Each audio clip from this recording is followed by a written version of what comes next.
Hello and welcome to my channel on a very cold November day. It's -1 at the moment as I'm filming this. My hand is freezing, but I thought I'd do a little look around the garden to show how these temperatures affect it or don't affect it, and we'll go from there.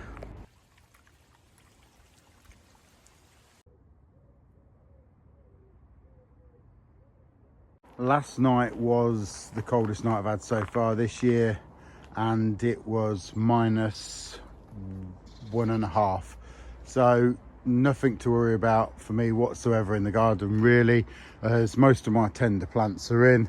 But if you're new to my channel, my garden is in Peterborough, which is in the UK, North Cambridgeshire, and I generally use lots of hardy and half hardy evergreens, so I have minimal amount of plants to overwinter and worry about, but still give me a tropical effect, and it generally tries to keep the garden looking half decent all year. Nowhere as good as it would in the summer months, but still I can look out my window and still see the resemblance of a tropical style garden. Okay, as I'm filming this, it's still just below -1 Celsius. My hand's freezing, so I don't know how long this video is going to be, but I thought I'd show you some of the effects that cold has on these plants and what to worry about and what not to worry about really. So lots of people out there would have already protected the Musa Bajou bananas, which is the hardy Japanese banana. I have no problem with that whatsoever. If you want to protect them and help them get through winter, keep the stem height, that's absolutely fine. For me, I'm not saying I wouldn't protect them, but for these temperatures, my plants are mature enough that it just is not something I'm feasibly going to do. And in all honesty, I can't remember the last time I protected them. Definitely not for the last couple of winters from what I remember, and they've kept their stem high. It all depends. Temperature is not always the deciding factor. The minimums, a lot of the time it's how long the cold is for, and the prolonged cold spells, whether you have ice days, which means it doesn't get above freezing during the day, so nothing falls out, it just stays frozen solid. There is a lot of deciding factors. So with that, I'm not saying I wouldn't protect these bananas, but I will just go through the winter and see how it goes. For now, they'll be absolutely fine. These leaves have still got a bit of frost on them. They'll start to blacken off, they'll drop off, but the stems are more than thick enough to deal with a sort of -1, -2 night for a few nights, especially considering the day temperatures are only getting to 2 Celsius, 3 Celsius, but it is just above freezing and the sun is out. It's clear skies. Well, it will be later. So nothing really that I'm going to worry about in that case. These cannas, this is Canna Red Velvet, they'll just blacken off now, die back. It would tell the plant to sort of pretty much go dormant. I'll just cut them off and leave it. I haven't even mulched them, and I generally don't. It is a good thing if you put bark chippings or something to help give that extra protection. But this bed is slightly raised, there's good drainage, and that is a key factor for me with leaving cannas, dahlias, them type of plants in the ground. If you've got good drainage and you haven't got waterlogged soil, then they're probably, for a lot of people, going to come back.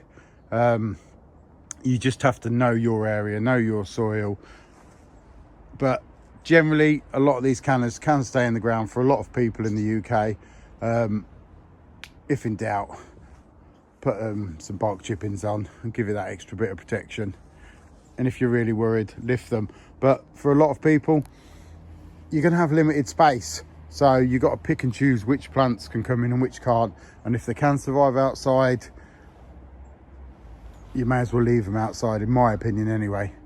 So behind it, you can see how the cold's affected this Euphorbia Pasteurii. That'll bounce straight back as soon as the temperatures warm up. You'll find with a lot of plants like Fatseas, Akubas and stuff like that, if I go across over here, this isn't the best example because it's not that cold, but you can sort of see how this Fatsea camouflage is drooping down, and that's just a mechanism that they use, the same as this Akuba. Just looks a bit sorry for itself and drooping down, and under temperatures of -3 they'll look a lot worse. The Fatseas will all the leaves will drop and they'll look really not well, but it's absolutely fine. It's a defense mechanism where the plant sort of draws the moisture out of its leaves and stems to help protect it, and then once the temperatures get over sort of 2 degrees, they'll sort of bounce back up. I'll show you another plant down here which is newly planted for me. It's meant to be one of the hardiest Brasseopsis, so we're going to find out. And at the minute, as you can see, it doesn't look very good. It's all drooping down. I'm not sure how it's going to take this. Them leaves are probably going to die off now. I'm not sure if it's going to bounce back up like a Fatsea does. I really don't know. This is newly planted to me, and we're going to see how it goes. So they're quite expensive plants. This is Brasseopsis fatsoides. If it looks like it's going to get a really bad winter, I'm either going to just cover the stem to protect it, which I have done just around the corner. I'll show you. I haven't protected anything, but there is a reason behind my madness. Here we have the stem to my Brasseopsis mitis. Last year I left this totally unprotected, but the reason I've covered it this time is because a few days ago, just before the frosts, I cut the top 6 inches off to make a cut in.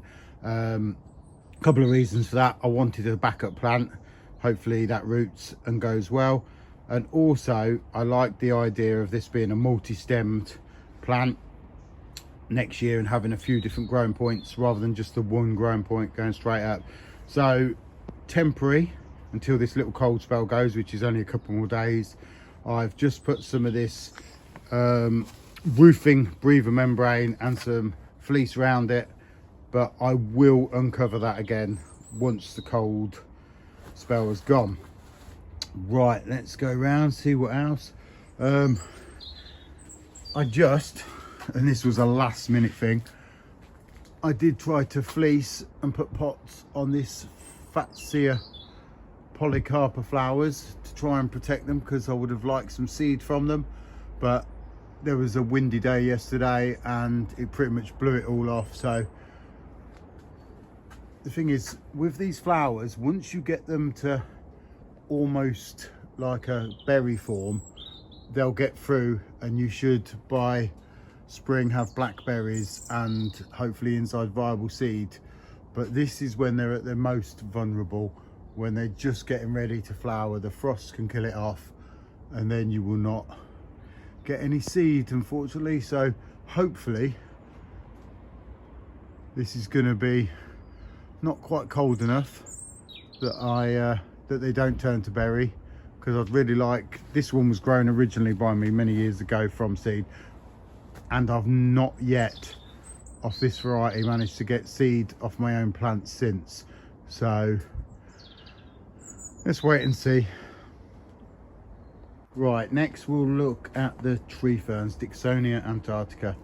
At present, with these temperatures, that's all I've done. I put a piece of fleece in the top, and it will stay like that until some colder spells are due further into the winter, and then I will do more protection. There's loads of videos out there where you can wrap up the top of this trunk.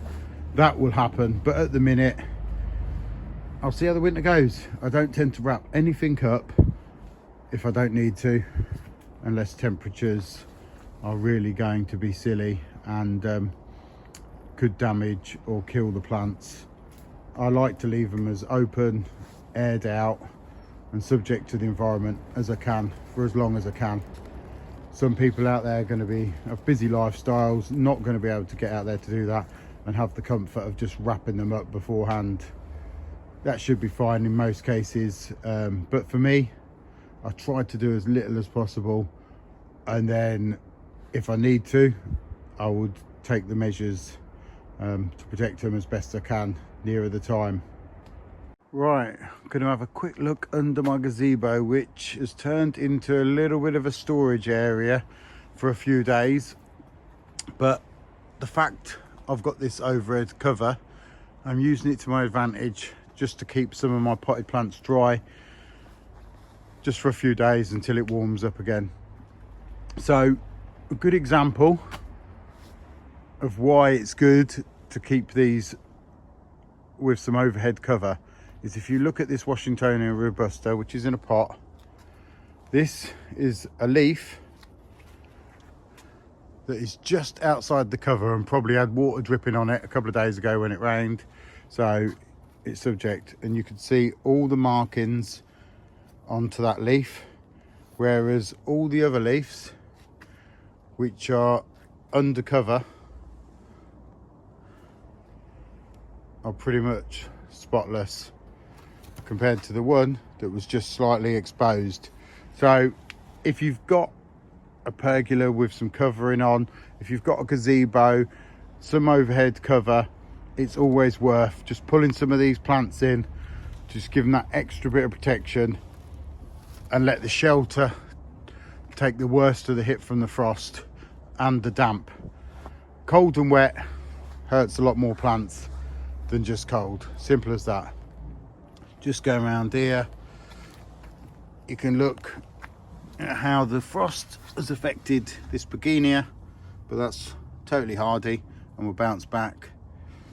And this is a Farfugium Aurea maculatum, and also hardy, but you can see how the cold affects these leaves. Should be absolutely fine.